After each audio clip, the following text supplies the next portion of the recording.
Welcome back to another episode of In the Lawn with Seth on my YouTube channel, Something with Seth. You guys may have noticed some dandelions over the last few days popping up. If not, you'll see those in the next week or so here in Northwest Ohio. So I do have some information for you guys that are just getting started in lawn care, or maybe you've been fighting dandelions over the last few years. I got some information on the back end of this video for you. But first, I do want to take a look at my soil test and why the results I'm seeing aren't too alarming. First off, I do want to say that a soil test isn't necessary. If you go outside and you look in your lawn and see green grass and look at your neighbor's lawn and see green grass, you guys can probably just get some fertilizer and you're going to have some great success. So let's go look at those soil tests and then we'll head back out here. We'll get you started on that dandelion control. Come on. For you guys that don't know how these soil tests work, they are pretty cool. You just take samples out of your lawn. I use the Pro Plugger tool when I put the Midnight Kentucky Bluegrass plugs in. Mix it in a bucket, scoop out a bit with the scoop provided, put it in the container, drop it in the mailbox, and within 6 to 8 days the results are sent to you via email. I did 2 soil tests, one in the front and one in back, just because my fertilizer applications vary from the front to the back. We have the sample results here in a bar graph that will show all the macros and micros, along with the soil pH and where those fall relative to the optimal levels for each one. All the soil data here to the right and fertilizer recommendations here. At first glance, it looks like my nitrogen levels are low, but we have what we call atmospheric nitrogen, or N2, that can be converted or fixed into usable forms of nitrogen for the turf. We have thunderstorms and lightning, which is one way that N2 can be fixed into usable forms of nitrogen. Also, we have bacteria in the soil that helps with this process too. So think of your soil in the spring as one giant bag of slow-release nitrogen. Phosphorus is the second primary macronutrient. Cold soil temps reduce the uptake of this. The large quantities of phosphorus are concerning because we don't want large amounts going into the waterways. For you in Northwest Ohio, we remember the 2014 algae bloom on Lake Erie. And also 200 years ago here in Northwest Ohio, it was covered in the black swamp. So with all the clay soil around here, phosphorus levels are naturally going to be higher. So we only want to use those all-purpose fertilizers when we're doing an overseed. Potassium levels are below optimal, but my fertilizer application this season will be close to what is recommended. So I have plenty of time to raise this macro, which, if you remember me saying before, helps promote a deep root system so the turf can withstand drought or heat stress that turf grasses go through during the summer months. Guys, before we head out and take a look at the dandelion control, let's take a look at calcium, magnesium, and that powerhouse, zinc.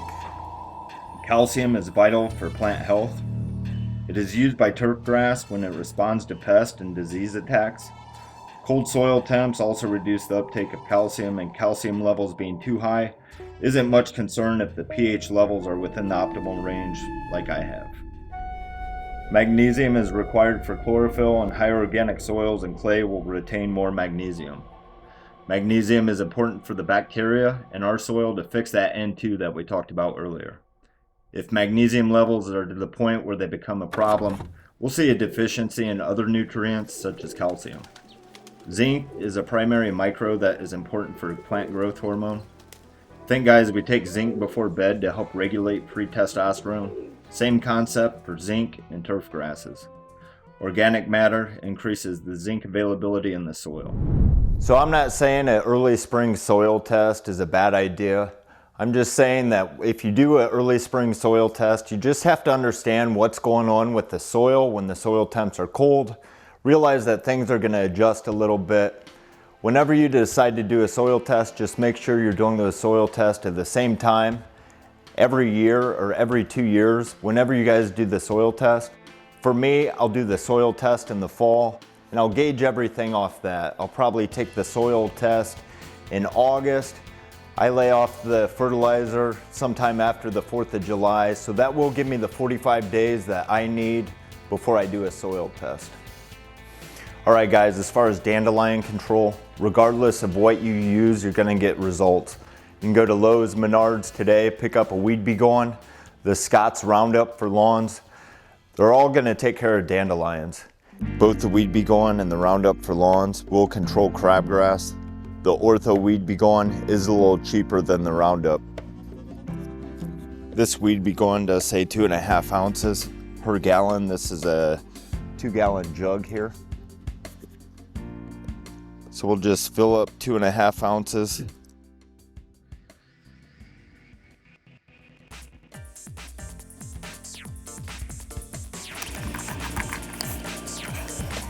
And then fill the rest up. This does say 1 gallon will cover up to 400 square feet, but that's a lot of weed control. I've got a 4-gallon pump sprayer that I use down on the islands, and that's about 7,500 square feet. If you have a lot of weeds, you'll have to use more, but the more you get control of your weeds, the less weed control you're gonna use. Once it's filled up, I like the foam to settle. Once the foam is settled, give it a pump, you're ready to go. The thing with dandelions is they have a taproot, they're a perennial. So the older they are, the harder they are to get rid of. So you want to get on those as soon as they pop up in the spring. You guys can start applying these products whenever air temps are in the 50s or 60s. All these products will say in the directions to apply these 2 days after a mow or 2 days before a mow. With air temps being so low in the spring, you guys can just mow and then apply these products following the mow lines. A lot of these products will say wait 14 to 21 days before doing a second application.